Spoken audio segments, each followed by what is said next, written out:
viskas tikrai pasikeitė. Ne visi patikės, bet blogiukai tapo geriečiais. Ir mes laukiam, kol visuomenė priims mus išskėstomis rankomis. Ar jūs ne tas garsus nusikaltėlis? Taip, ne. Galimai. Atleiskit nervai. Netaip jau ir lengva su mūsų reputacija.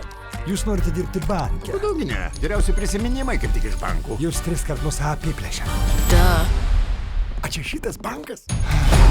Kaip mes galime pradėti nuo švaraus lapo, jei niekas mums netiki? Aš jūs stebiu, žinokite. Ką? Kas čia buvo? Supanikavau, aš panikierius.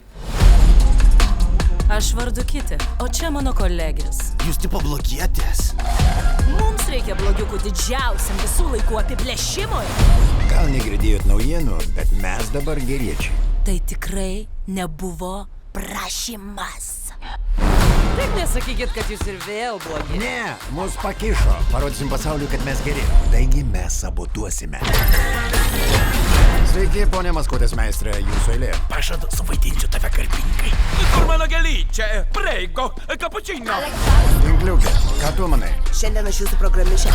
Smaugly, mums reikia tavo raumenų. Aš vėluoju į Vinjasą. Jūs galvojate, šitas kūnas nuo sėdėjimų prie telikiuko. Turim surasti jį ir Plėšit jam galūnės, visas po vieną, kol jo atminty liks tik tai skausmą.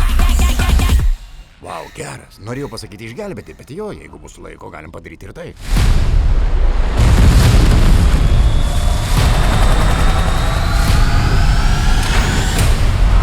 Visada būna pirmas kartas, taip?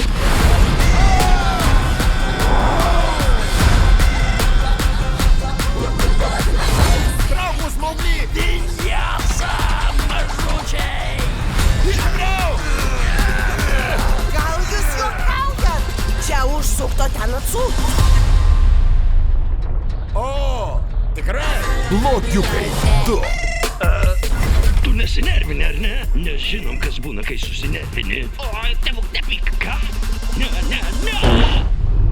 Gelbėkit, padėkit.